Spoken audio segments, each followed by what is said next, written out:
Oke ya. Siap, siap, masya Allah. Kalau udah bisa. Masya Allah. Assalamualaikum. Ahlan wa sahlan. Masya Allah. Pakai masker dulu. Ahlan wa sahlan. Ada lagi. Masya Allah.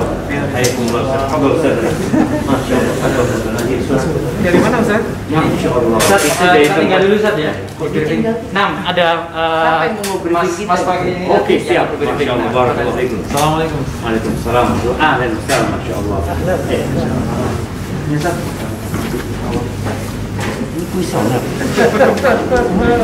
Jadi begini Ustaz, insyaallah nanti sesuai urutan topik seperti ini. Kita akan tanya ke Ustaz Dhani dan juga jenengan sesuatu untuk terkait tema-tema ini mengenai meninjau dari syariah secara umum dan juga Ustaz Dhani juga dari sisi Ibnu Nabawi. Demikian kurang lebih Ustaz. Dan waktunya kurang lebih 20 sampai 30 menit. Insyaallah kalau ada yang kurang dipahami, moga silakan tanyakan. Maaf insyaallah. Jazakallahu khairan Ustaz. Barakallahu fikum. Jazakallahu lana insyaallah. Masya Allah. Terus kita kemana? Di sini. Oh iya Ustaz, ini hadiah Ustaz. Masya Allah. Hadiah ini barangkali di musim pandemi ini sifatnya panas semua ini. Zaitun, habatus sauda, masya Allah. Kayaknya minumnya sambil berenang. Biar dingin, katanya kan panas dingin. Nah, jadinya meriah, merindukan kasih sayang. Masya Allah, barakallahu fikum Ustazana. Allah barik fiik. Masyayna apa? Kita ya. Nah. Kita menuju ke Siap. Ini dibungkus ini ya. Masya Allah. Ayo kita mulai. Barakallahu fikum. Bismillah.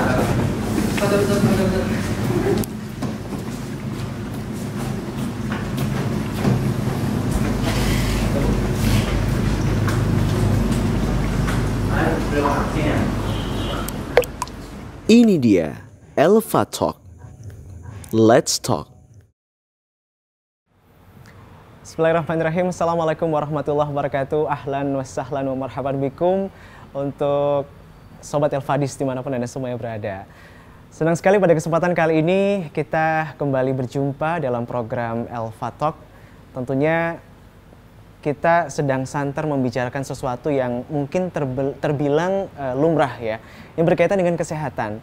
Kesehatan menjadi sesuatu yang mahal saat ini karena kalau kita lihat berita, informasi, media dimanapun itu, rumah sakit pada penuh. Nah ini ada apa ini sebenarnya? Apakah karena manusianya yang tidak menjaga kesehatan, ataukah ini menjadi sesuatu yang memang mengingatkan kita bahwa kesehatan itu sesuatu yang mahal? Nah Sobat Elvadis, mungkin bagi sebagian orang, Tibun Nabawi adalah sesuatu yang tidak asing. Pengobatan ini identik dengan, mungkin Anda mengistilahkannya sebagai pengobatan dengan bekam, dengan menggunakan madu, habatus sauda dan lain sebagainya. Tapi apakah benar seperti itu? Dan tentunya menjadi seorang mukmin, kita dituntut bukan hanya menjadi mukmin yang kuat, tapi juga mukmin yang sehat. Pada kesempatan kali ini senang sekali kita akan ngobrol santai bersama dengan kedua narasumber kita. Salah satunya adalah seorang praktisi Tibun Nabawi. Sudah hadir di sini bersama kita sapa terlebih dahulu. Assalamualaikum Ustaz Abdurrahman Dhani. Waalaikumsalam. Masya Allah, kafalakum Ustaz. Alhamdulillah. Sehat Ustaz ya? Alhamdulillah. Terima kasih sudah meluangkan waktu hadir untuk Elva Talk nih. Allah barik fiik. Masya Alhamdulillah. Allah, Alhamdulillah. Di samping beliau ada Ustaz Syafiq. Kafalakum Ustaz. Masya Allah. Masya Allah. Alhamdulillah. Sehat Ustaz ya? Ana di samping beliau jadi lebih sehat. Lebih sehat, Masya Allah. Kayak auranya menyatu gitu Ustaz. Masya Allah. Masya Allah. Yang bikin kita senang, Sobat Elvadis, adalah beliau berdua ini sama-sama asli Jember. Bener nggak Ustaz ya? Enggak, Ana Jember asli. Oh, Jember Beliau asli. Jember pinggiran. Satunya Jember Gebang, satunya Jember Saya Wuluan. Wuluan. Wuluan. Ustaz, Masya Allah. Suburban. Suburban, Masya Pinggir Allah. kota. Pinggir kota. Ya, baik. Sobat Elvadis, ya seperti yang kita bahas tadi di awal bahwa kesehatan itu akhir-akhir ini menjadi sesuatu yang marak diperbincangkan ya. Kita akan coba cari tahu sebenarnya apa sih Ustaz definisi dari kesehatan. Mungkin anak ke Ustaz Syafiq dulu. Bagaimana Islam memandang seorang mukmin yang sehat? Masya Allah. Ya, Ustaz duluan ini Ustaz. Masya Allah, hayakumullah. Baik, alhamdulillah wassalatu wassalamu ala rasulillah ma ba'd. Buat sahabat El-Fatok ya, dimanapun antum berada. Bicara sehat sih, kita lihat agama kita ini peduli dengan semua aspek yang ada di diri manusia. Peduli sama akal dia, ya. Peduli sama ruh dia, peduli sama fisik dia, peduli dengan dia sebagai seorang seorang muslim yang hidup di tengah-tengah masyarakat ya. Kalau bicara kesehatan, tatkala Bani Israel meminta kepada nabi mereka raja, kita minta raja nih. Maka ternyata Allah pilihkan raja buat mereka itu yang secara ekonomi di bawah orang-orang kaya yang ada. Padahal raja Ustaz ya? Raja ini. Maka mereka mengatakan, protes ini sama nabinya ini. Anna yakunu lahul mulku alaina wa nahnu ahaqqu bil mulki minhu. Gimana dia lebih pantas jadi raja, sedangkan kita yang seharusnya lebih pantas gitu loh. Dia orang miskin secara ekonomi. Ternyata kelebihan orang ini, nabinya menjelaskan, Allah menambahkan buat dia bastotan fil ilm wal jism. Allah berikan kepada dia kelebihan dari sisi ilmu dan fisik.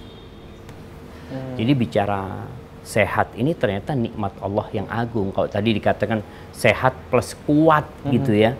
Dan kita tahu Nabi SAW mengatakan ni'matani maghbunun fihima katsirun minan nas. Banyak manusia yang tertipu tentang dua nikmat ini. Dua nikmat ini, yang pertama sehat dan waktu luang. Kalau bicara sehat, maka sehat itu yang pertama nggak sakit, Ustaz ya. Dia nggak sakit gitu, dia tidak sedang sakit. Kemudian fisik dia itu mampu digunakan untuk beraktivitas. Dia seharusnya tubuh ini digunakan untuk apa gitu loh. Kemudian setelah itu ya dia terhindar dari perkara-perkara yang membuat tubuhnya lemah ya.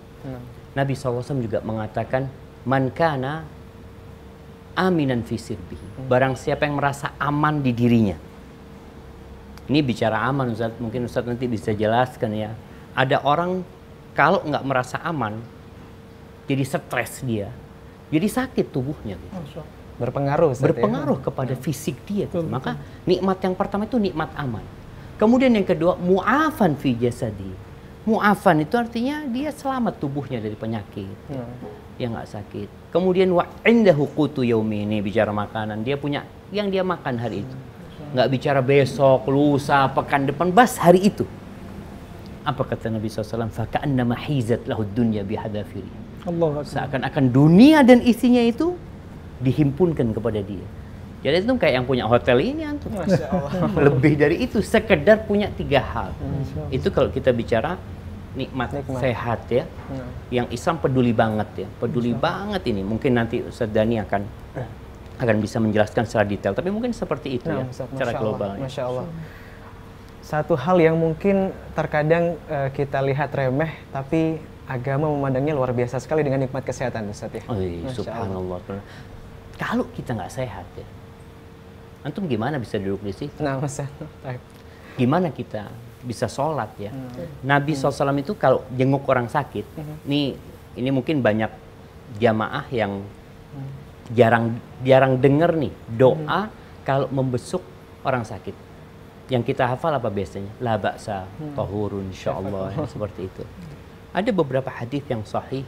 Nabi mengatakan Allahumma shfi 'abdaka. Ya Allah, sembuhkan hambamu ini. Kenapa kok minta disembuhkan? Yanka'ulaka aduwan au yamshi laka ila shalah. Yang dengan sembuh itu dia bisa mengalahkan musuhmu ya Allah. Dan bisa berangkat untuk sholat. Masya Allah. Subhanallah. Semoga kita bisa memanfaatkan kesehatan ini untuk sebaik-baiknya Ustaz ya. Nah, baik, seperti yang kita ulas tadi di awal Sobat El-Fadis, bahwa istilah tibu nabawi Ustaz ya, ini tidak asing bagi sebagian masyarakat. Mungkin Antum bisa menjelaskan Ustaz, setelah Nabi SAW wafat, tentunya literatur tentang tibu nabawi ini ternyata banyak sekali Ustaz. Padahal Ustaz. Wah, ini kisah tawilah Ustaz. Panjang banget nih, jadi buku tersendiri. Gitu, berseri. Barakallahu fikum. Alhasil tibun nabawi tersusun dari 2 kata. Antib sama An-Nabawi. At-Tib ini ilmu pengobatan. An-Nabawi yaitu penyandaran kepada Nabi. Jadi ilmu pengobatan yang disandarin pada Nabi dengan ya'un nisbah, penisbatan kepada Nabi. Dan namanya Tibbun Nabawi sebenarnya harus sesuai dengan dalil yang sahih. Sahih ya. Betul-betul ini dari Nabi, katakan dari Nabi. Kalau kita mengatakan satu pengobatan refleksi Tibbun Nabawi, ya akhirnya ya asal nisbah kan? Berarti tidak semua pengobatan adalah Tibbun Nabawi. Iya, makanya masuk dalam hadis riwayat Imam Bukhari dan Muslim, man kadzaba alayya muta'ammidan falyatabawwa maq'adahu ilan nar. Barang siapa yang dusta atas Nabi dengan sengaja, maka tempat kembalinya neraka. Maka ini bisa masuk dosa besar kalau kayak gini. Menisbatkan dikit-dikit Tibbun Nabawi. Ya. Tibbun Nabawi kalau disandarin dalil sahih, sharih. Nah, dan perkara sehat tadi ya, kalau dilihat dari pengobatan klasik dan modern sebenarnya bisa kita kumpulin ya. Dan terus terang saya ingin ngangkat menguak pengobatan Arab klasik plus Tibbun Nabawi. Karena di sana ada pengobatan Arab klasik, dia bukan Tibbun Nabawi seperti Fasdu. Yang benar dia nggak masuk Tibbun Nabawi. Itu berbeda Ustadz ya? Beda. Arab klasik dengan Tibbun Nabawi itu berbeda. Ada yang klasik bisa masuk Tibbun Nabawi, kalau Thabit. Ada yang klasik tapi nggak masuk Tibbun Nabawi. Seperti Fasdu. Ibnu Qayyim menyebutkan khairu ma tadawaitum bihi al-hijama wal fasd. Riwayat Imam Bukhari dan Muslim. Ternyata riwayat Imam Bukhari nggak menyebutkan. Berarti ada salah sebut di situ. Nah, itu seperti itu. Dan konsep sehat sakit memang sangat penting, sampai Imam Nawawi berwasiat, Imam Syafi'i, imam yang madhab yang paling banyak dianut di negeri kita ini, sudah berwasiat, la taskunanna fil bilad alladhi laisa fihi alim yuftik an dinik wa yumbi'uka wa laisa fihi tabib yumbi'uka an maradhi jasadik, katanya. Jangan kamu tinggal di satu negeri yang di situ nggak ada seorang alim pun untuk berfatwa tentang agama kalian, dan nggak ada seorang dokter pun yang mengabarkan tentang penyakit tubuh kalian. Ini penting memang, seorang alim dan seorang tabib. Dan kedokteran modern menyebutkan konsep apa itu sehat, apa itu sakit, disebutkan WHO dengan alat dokter modern. Adapun kedokteran Cina asik lagi nih, dalam kitab mereka yang sudah dikarang ribuan tahun lalu. Ya kan berabad-abad. Iya, berabad-abad. Huang Dinejing ini asik sekali dan sangat masuk akal. Seperti yang disebutkan Ustaz Syafiq, masuk di sini. Sehat itu apa sih? Enak makan, enak tidur, enak perasaan. Masya Allah. Batinnya juga enak, Ustaz. Iya. Sekarang bilang, saya sehat. Sebelum makan, minum obat sakit mah. Saya sehat setelah makan, minum pengencer darah, Ustaz. Kolesterol. Kemudian, enak tidur. Ya. Jangan sampai tidur, harus minum obat penenang. Terus enak perasaan, itu penting. Di musim pandemi kayak gini, dia ketakutan berlebihan, panik berlebihan, menggerogoti diri dia. Dan itu sangat bahaya sekali. Dan memang kejiwaan pengaruh sama fisik. Di antaranya dalilnya apa? Seperti kisahnya Nabi Yakub dengan Nabi Yusuf. Ya, ketika Allah berfirman dalam surat Yusuf ayat 84, wa biyaddat aynahu minal huzni fahuwa kadzib. Dan kedua mata Nabi Yakub memutih karena apa? Sedih numpuk, takut numpuk, marah juga numpuk. Sedih berpisah dengan Nabi Yusuf sekitar 40 tahun. Kemudian takut ada malapetaka pada Nabi Yusuf. Kemudian marah pada saudara-saudara Nabi Yusuf yang mencelakakan Nabi Yusuf. Nah, ini menimbulkan apa akhirnya? Matanya buta, sudah disebutkan oleh Muqatil, sekitar 6 tahun buta. Dan kemudian dokter dari Mesir, ajibnya Ustaz meneliti, Ustaz, dokter modern zaman sekarang. Pasti kalau Allah nyebutin ini, pasti ada hikmahnya. Ternyata gara-gara sedih, adrenalin meningkat. Insulin turun, gula darah naik. Gula darah naik, terjadilah katarak diabetik. Sehingga kedua mata Nabi Yakub kena katarak diabetik. Itu subhanallah, kalau dibahas memang banyak hikmahnya. Adapun dari kedokteran Arab klasik disebutkan dalam Kamus Muhid, apa itu sehat, apa itu sakit. Kalau seseorang dalam kondisi seimbang, maka itu sehat. Masya Allah. Kalau dia keluar dari kondisi seimbang, maka dia sakit. Inilah masuk dalam konsep panas dingin. Jadi bukan hanya fisiknya yang sehat, tapi psikisnya juga sehat. Psikis juga harus sehat. Ya, baik. Sobat Al-Fadis, kita tahu bahwa saat ini dunia kedokteran itu Masya Allah luar biasa sekali Ustadz. Apa sih yang nggak bisa dilakukan dokter gitu loh.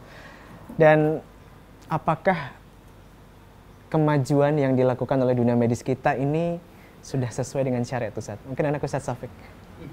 Masya Allah, kayaknya Ustadz Dani bicara itu. Bagaimana syariat memandang Ustadz dunia medis saat ini? Ya, dulu kita waktu di pondok itu pernah dapat satu pelajaran ya. Mereka mengatakan al-qalbul salim apa al-aqlus salim fil jismis salim. Ya Ustaz, ingat kan Ustaz. Jadi akal yang sehat itu berada di tubuh yang sehat. Akal yang sehat berada di tubuh yang sehat. Realitanya ternyata ada perampok-perampok yang sehat tubuhnya tapi akalnya nggak sehat gitu. Ternyata konsep itu nggak benar gitu. Jadi bukan berarti orang yang badannya sehat itu akalnya sehat, belum tentu sebenarnya. Jadi kalau bicara medis yang ada di masa sekarang ini, medis ini ada sebelum diutusnya Nabi Muhammad SAW. Tadi Ustadz sudah sebutkan ada medis Arab klasik ya. Kalau kita bicara umpamanya nanti Habbatus Sauda itu sejak zamannya Fir'aun sudah dijadikan pengobatan sebenarnya, karena ini tumbuhan sejak zamannya Nabi Adam mungkin memang sudah ada gitu loh. Jadi medis yang ada sekarang ini mungkin ya meneliti mereka bagaimana mengembangkan ilmu yang sudah mereka miliki. Selama itu tidak bertentangan dengan hukum-hukum syariat, Anda rasa ini babnya bab tausuk fil hal yang mubah ya. Hal yang mubah itu al-aslu fi al-asya' al-ibah. Jadi selama tidak ada larangan dalam syariat, nggak ada masalah pengobatan medis secara modern kan seperti itu Zat, seperti itu. Jadi babnya memang bab urusan duniawi yang itu diserahkan kepada manusia. Nabi SAW mengatakan antum a'lamu bi umuri dunyakum. Kalian lebih mengerti tentang urusan dunia kalian. Cuma memang kalau namanya medis itu berkembang. Jadi sesuatu yang mungkin 10 tahun yang lalu menurut mereka bagus, sekarang belum tentu.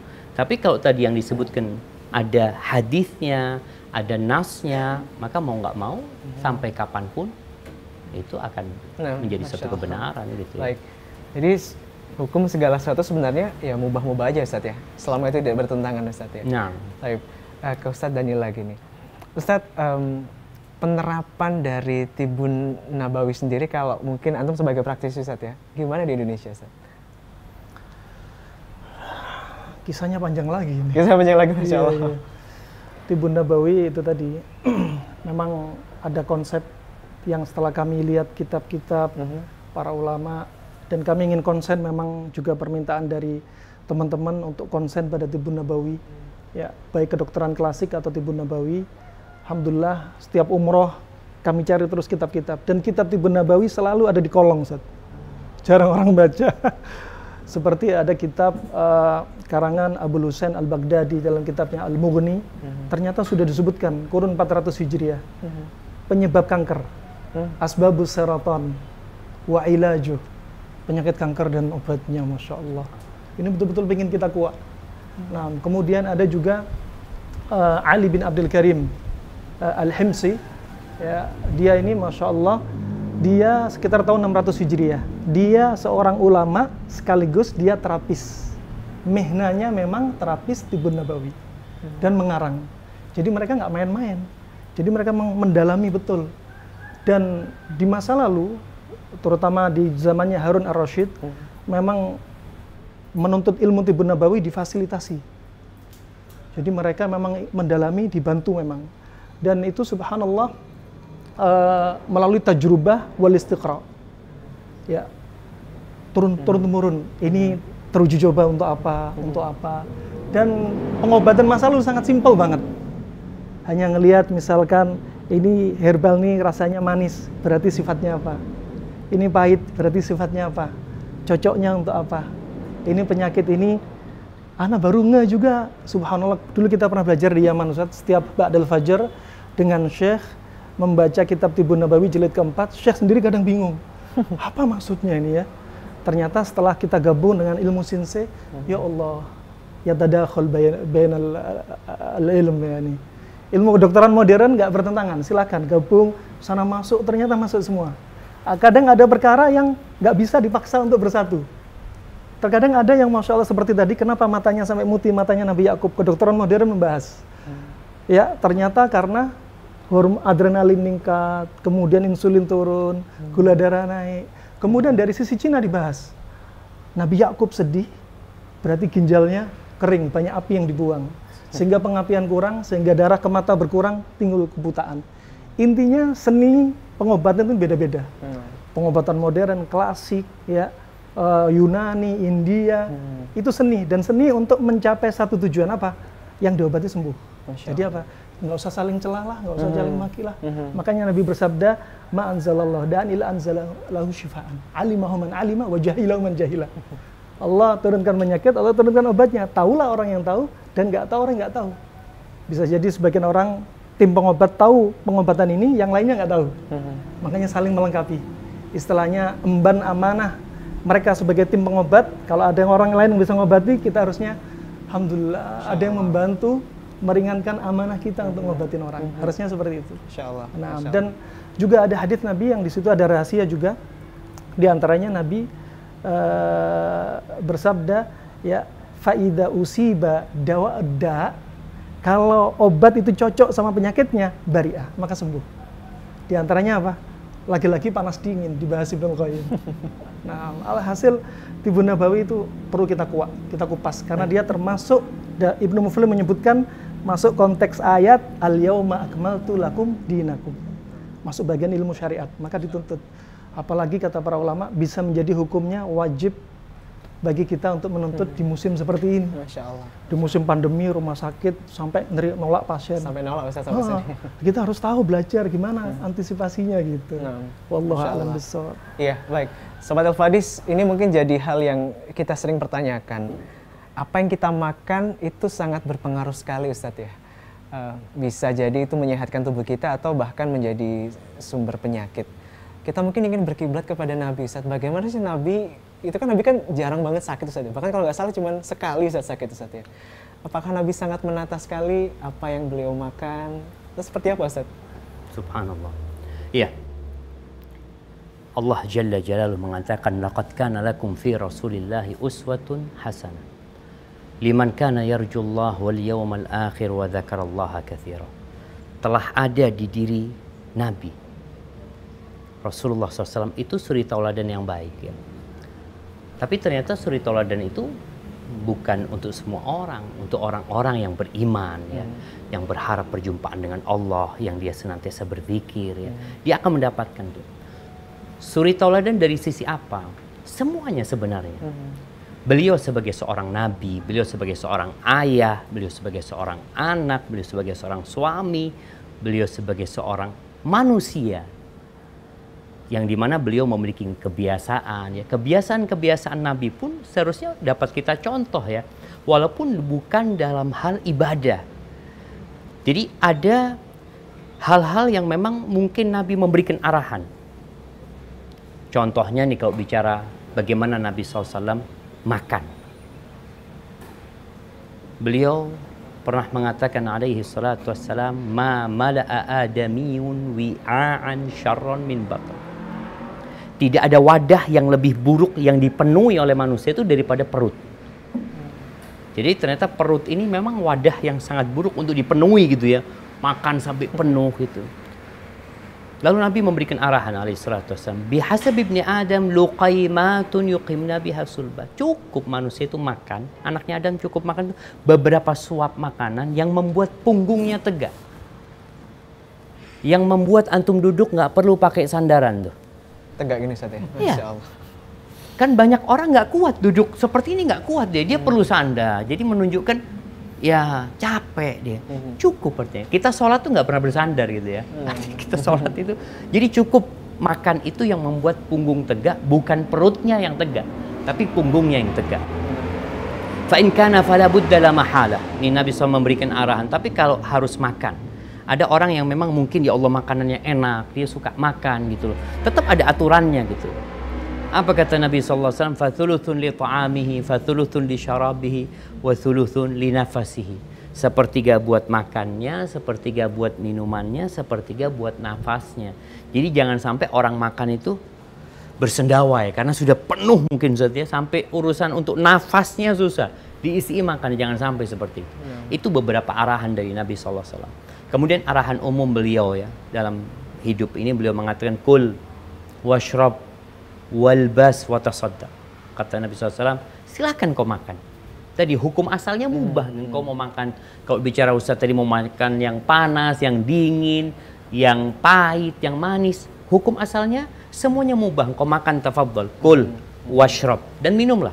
Terserah kau mau minum apa. Yang penting yang halal-halal ya.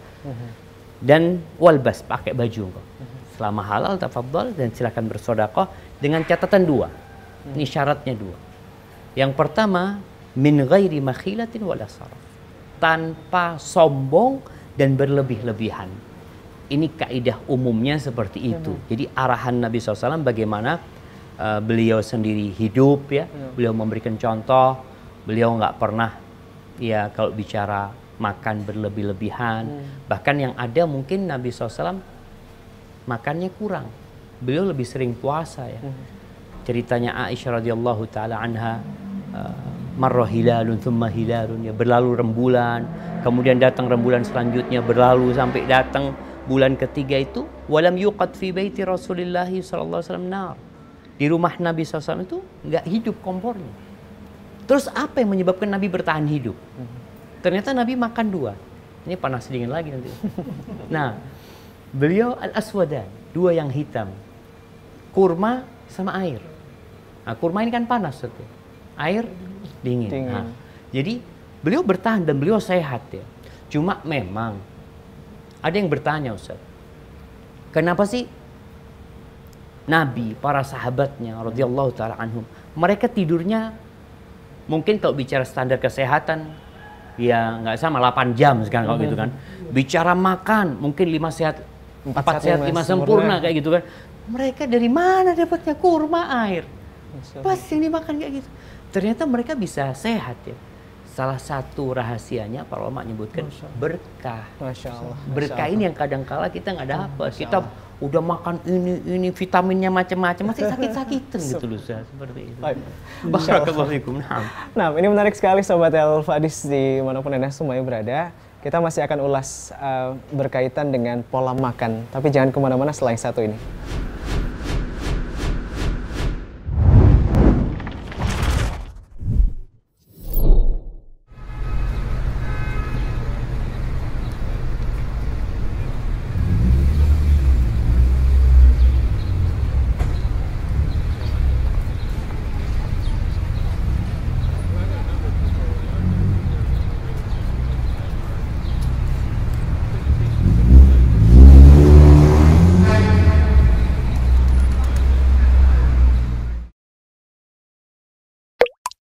Ini dia Elva Talk.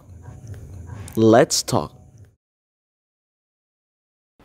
Baik, kembali lagi bersama kami Sobat Elva Talk. Ya, kita masih membahas tentang menjadi mukmin yang sehat. Ustadz, sehat menjadi impian siapapun ya, apalagi di masa seperti sekarang ini. Tadi kita sudah ngobrol banyak tentang definisi kesehatan, lalu bagaimana kita melihat Nabi sebagai role model, keseharian beliau, menjaga kesehatan beliau, dan tidak berlebihan termasuk Ustadz ya dalam hal mengkonsumsi makanan. Ustadz, tadi sempat kita singgung tentang panas dingin Ustadz. Ini mungkin Sobat Elva Talk masih sedikit panas dingin juga. Ini maksudnya konsumsi yang panas dingin seperti apa sih Ustadz? Demam. Meriang. Meriang ya? Merindukan kasih sayang. Iya, iya. Seperti apa Ustadz kondisi seperti ini? Alhamdulillah, ya, barakallahu fikum. Alhamdulillah. Sebelumnya untuk mengenalkan juga ada buku kami Latai Asy-Syifa'u Ka-Gharib dan Ustadz kami Ustadz Syafiq ya, yang melihat mereview buku ini. Ya, dan sebenarnya lagi viral-viralnya dikit-dikit orang lagi rame Tibun Nabawi. Ya. Pertama buku ini kami bikin Yumashil Hal, jalan dulu aja. Nah, pasti jauh dari kesempurnaan dan di situ ada konsep panas dingin dan sebenarnya kami ingin menyampaikan asal hukumnya bukanlah sunnah. Nggak bisa dinisbatkan Tibun Nabawi. Orang gagal paham langsung dikit-dikit apa yang Ana sampaikan, karena Ana yang nyampein, udah ini Tibun Nabawi dah, Tibun Nabawi. Nah ini, karena yang nyampein Ustaz. Semuanya Tibun Nabawi. Yang nulis juga katanya. Itu dia. Makanya tujuan dari kajian-kajian, kami ingin menyebutkan, yang Tibun Nabawi datang dalil sahih sarih. Dalilnya apa aja? Nah, adapun yang kisah tentang panas dingin, ya sebenarnya ada beberapa dalil yang kami lihat, seperti ucapan Rasulullah, hadis riwayat Tirmidzi, kemudian juga hadis riwayat Abu Daud dari Aisyah radhiyallahu anha, bahwasanya Rasulullah ketika makan semangka sama kurma, Rasulullah berkata, nadfa'u harra hadza bi bardi hadza wa burda hadza bi harri hadza. Kita netralkan ya panasnya kurma dengan dinginnya semangka, dinginnya semangka dengan panasnya kurma. Kemudian beliau juga menyebutin ayat diantaranya, tudammiru kulla syai'in bi amri rabbiha. Artinya semua saling menetralkan, ya, mengambil dari itu. Tapi sekali lagi, kita ingin menyampaikan dari sisi hikmah aja. Karena ternyata mereka kedokteran klasik membahas hikmahnya. Bahkan hikmahnya, kata Ibnu Muflih dalam Al-Adab Asy-Syar'iyyah, beliau sampai menyebutkan judul, Faslun fil ilaji wa hifdzi sihhati bidaf'i kulli syai'in bididdih. Ya, bab ngobati penyakit dan menjaga kesehatan dengan menjadikan sesuatu itu berlawanan, termasuk panas dingin, lembab, kering, itu berlawanan. Dan subhanallah, al-ibrah bil haqa'iq, ya, tanpa menisbatkan langsung dari sunnah, ya, tapi kenyataan teori ini dipakai. Orang Cina pakai yin dan yang, kedokteran modern pakai teori asam dan basa, klasik pakai panas dan dingin. Dan ini subhanallah, pasien dari kasus ringannya sampai kasus beratnya akhirnya cerita, ya Allah, alhamdulillah, yang kurus jadi ideal, yang gemuk turun ke ideal. Ternyata diteliti oleh seorang dokter, ya, Profesor Dr. Ahmad Sugih, beliau umur 81 tahun, SPGK, SPGM, guru besar kedokteran UI, juga pernah menjabat ahli gizi Indonesia. Beliaulah yang merequest untuk menulis kitab ini, buku ini. Ternyata dengan pola makan seimbang, tubuh kita seimbang. Karena organ kita ada juga yang panas dingin. Makanya makanan yang masuk juga panas dingin. Dari sisi makanan, biar tetap seimbang. Makanya tadi dalam kamus Muhit disebutkan, orang katakan sehat kalau kondisinya seimbang. Kondisi seimbang, mayoritasnya makanan. Gitu. Kalau nggak seimbang, kebanyakan makanan salah satu sisi, kombinasi satu jenis. Mereka sebutin seperti itu. Kalau kelebihan salah satu sifat, juga kelebihan akan muncul sifat satu jenis. Makanya Ibnu Qayyim sebenarnya ngambil dari dua dokter Yunan klasik, Jalinus sama Hippocrates. Banyak kiblatnya dari mereka, makanya harus dipilah mana yang Tibun Nabawi, mana yang dari klasik. Alhasil, kami mengambil, kadang kami sebutin Tibun Nabawi kalau datang dalil. Kalau nggak datang dalil, kami bilang ini pengobatan klasik. Arak dan nggak bisa dinafikan. Klasik Arab bisa sebelum Nabi ada, seperti bekam, seperti kata Ustaz Syafiq tadi, Habatus Sauda, Kustu Hindi, ini udah klasik. Ya, sudah ada. Ketika Nabi ada, Nabi sebutin juga. Nah, dan setelahnya juga ada pengobatan, baru pengobatan Arab klasik yang sudah mereka banyak dari orang-orang Islam. Nah, seperti Al-Harith bin Kaldah yang dia belajar ilmu kedokteran di Persia. Disebutkan Al-Hafidh waktu itu dia belum masuk Islam. Dan banyak sahabat berobat ke dia. Di antara ucapan dia, wa kanatil ma'idatu ra'sud da' wal himyatu ra'sud dawa wa awwidu al-jismu ma'tad, kata beliau. Perut ini sarangnya penyakit. Intinya penyakit perut. Dan inti dari pengobatan, perbaiki pola makan. Ini bukan hadis ya, tapi orang menisbatkan hadis. Iya. Hadis yang Nabi SAW mengatakan tidaklah dipenuhi yang lebih buruk daripada perut. Nyambung sebenarnya. Intinya memang perut. Intinya di perut. Intinya perut sebabnya. Saat ini menarik sekali, tadi Antum sempat mengatakan jika seseorang mungkin, mohon maaf ya, bukan body shaming ya, berlebih ya, atau tubuhnya kurang ideal. Apakah sebenarnya itu memang faktor salah atau tidak memahami pola makannya, atau ada yang bilang, ini karena kita genetik nih, karena orang tua kita mungkin berbadan demikian. Ini yang benar sebenarnya seperti apa, Ustaz? Barakallahu fiik. Dan pola makan seperti ini ternyata menjadikan tubuh seimbang, bahasanya klasik, bahasa modern, menormalkan hormon dalam tubuh kita. Orang mandul, orang gemuk, orang timbul penyakit, masalah kesehatan, rata-rata hormonnya dikendalikan di otak. Makanya mereka bilang, kedokteran modern bilang, perut kita adalah otak kedua yang memengaruhi otak ke satu. Oh ya, jadinya timbul masalah kesehatan dari situ. Maka pengobatannya apa? Ya pola makan lagi biar seimbang. Makanya kata Al-Harith bin Kalda tadi apa? Kembalikan tubuh pada kondisi seimbang. Gitu. Kalau kebanyakan makan panas, maka kata Hippocrates, you are what you eat. Masya Allah. Tubuh kamu adalah seperti yang kau makan. Kalau kita kebanyakan makan itu, ya munculnya penyakit seperti itu. Bicara panas-panas itu maksudnya apa? Panas, rasanya habis umur gitu. Ustaz ya. Panas, gitu, dingin, keluar dari kulkas. Mungkin Ustaz perlu kasih penjelasan. Di Indonesia ini kan orang pada nggak ngerti Ustaz. Mana yang panas, mana yang dingin gitu kan. Apalagi di Indonesia panas, suka yang dingin-dingin Ustaz. Itu Kadang seharian kita makan dingin. Nah, betul. Apa ada kaidah umum Ustaz untuk mengetahui ini makanan panas, ini makanan dingin? Bukan suhunya Ustaz. Iya betul. Jadi bukan rasanya. Panas dingin, makan bakso sama kelapa muda, es kelapa muda. Nah, itu panas dingin, benar tuh. Jadi panas dingin, sekali lagi Nabi nggak banyak menyebutkan dalil. Yang paling jelas tadi hadits Aisyah, panas dingin. Yang lainnya sahabat hanya melihat kebiasaan, kedokteran Arab klasik baru menyimpulkan. Baru mereka melihat kesimpulan, oh kayaknya ini panas dingin. Jadi panas dingin kayak makan, misalkan Rasulullah makan labu kuning sama dendeng. Yakul dubba wa al-qadid. Gak bisa kita balang, ini loh dalilnya panas dingin. Mereka hanya neliti, seperti Ibnu Qayyim. Labu kuning itu sifatnya dingin, bukan rasanya, bukan masakannya ya. Tapi sifat aslinya, dan dendeng sifatnya panas. Dalam kitab itu disebutin semua protein hewani rata-rata panas. Sayuran rata-rata dingin, dan ada yang dikecualikan. Seperti protein hewani yang dingin seperti ikan, itu dingin. Alhasil bakal jadi jelimet memang kalau apa? Kalau nggak belajar lebih dalam. Dan terus terang itu tadi, untuk mengatakan nisbah tibbun nabawi, sekali lagi harus lebih hati-hati. Masya Allah. Itu aja. Baik. Nah, sebelum Ustaz tutup nih Ustaz. Ustaz lihat gaya hidup orang Indonesia Ustaz ya. Di Jember inilah, mereka sarapannya apa? Kita sarapan di Jember, pecel. Nasi, pecel, terus nasi kuning Ustaz ya. Nah, Ana lihat rata-rata sehat-sehat kok Ustaz ya. Apa enggak kemudian dengan makan itu mereka sakit? Apa di makanannya ini sudah panas dingin Ustaz? Coba Ustaz kasih contoh tuh. Pecel ya, ada sayurnya. Betul. Apa sudah ideal gitu loh pecel ini? Gimana? Betul. Apa masuk 4 sehat 5 sempurna? Apa masuk sana? Kadang orang makan panas dingin itu nggak tahu panas dingin.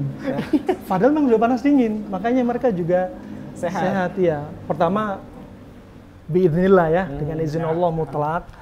Terus masalah sebab itu tadi, kadang orang selama ini sehat, padahal orang kampung coba makannya panas dingin, mereka nggak tahu ini panas dingin sebenarnya ini. Pecel kata Ustaz Syafiq tadi, kacang-kacangan, camba, sayur, timun, terus ada nasinya, itu sudah panas dingin padahal. Lihat, Masya sudah panas Allah. dingin Iya. sebenarnya. Berarti udah cocok nih orang Sudah Indonesia cocok. sebenarnya. Masya Allah. Tapi Ustaz, mungkin kita ke satu nasihat terakhir Ustaz ya. Nabi sendiri pernah menyampaikan kalau kita harus berhenti makan sebelum kenyang Ustaz ya. Tapi kayaknya jadi gaya hidup orang Indonesia, kayaknya kalau nggak nyoba satu, nyoba yang lainnya Ustaz ya. Ini kayaknya nggak kenyang-kenyang akhirnya Ustaz. Ini harusnya seperti apa Ustaz? Bagi kita pecinta kuliner nih. Itu bukan hadis ya Apakah ini yang sahih, mengatakan nahnu qaumun la na'kul hatta naju'. Ustaz. Betul, aku kata Naju. Terus lanjutannya nahnu qaumun la na'kul hatta naju'. Kita kaum yang tidak makan sampai kita lapar dan kita berhenti sebelum kenyang gitu. Kalau nggak salah seperti itu ya. Yang pertama ini bukan hadis ya. Ini bukan hadis. Bukan Ustaz, ya? hadis, bahkan di buku-buku para ulama tidak ditemukan sanadnya. Maka la aslalahu, tidak dikatakan hadis. Kalaupun itu mau dikatakan ungkapan, ya tinggal ungkapan ini benar atau salah, ya ikut nanti penelitiannya apakah benar seperti itu.